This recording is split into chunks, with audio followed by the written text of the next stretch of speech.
கர்த்தர் நல்லவர், அவர் கிருபை என்றும் உள்ளது. கர்த்தருக்குள் பிரியமான தேவஜனமே, இன்றைக்கு தேவனால் சொல்லப்படுகிற வார்த்தை, ஆகையால் மற்றவர்கள் தூங்குகிறது போல நாம் தூங்காமல் விழித்து கொண்டு தெளிந்தவர்களாய் இருக்க கடவும் என்று. ஆம் பிரியமானவர்களே, நாம் இன்றைக்கு எப்படி இருக்கிறோம் நிதானித்து பாருங்கள். ஆமென், சோத்திரம். காரணம், வசனம் சொல்லுகிறது, நீங்கள் எல்லோரும் வெளிச்சத்தின் பிள்ளைகளும் பகலின் பிள்ளைகளுமாயிருக்கிறீர்கள், நாம் இரவுக்கும் இருளுக்கும் உள்ளவர்கள் அல்லவே என்று.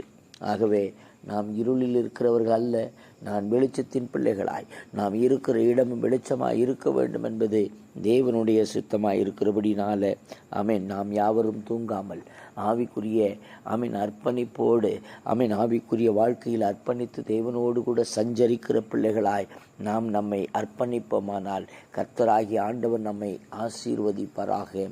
ஆமென். Praise the lord. God bless you.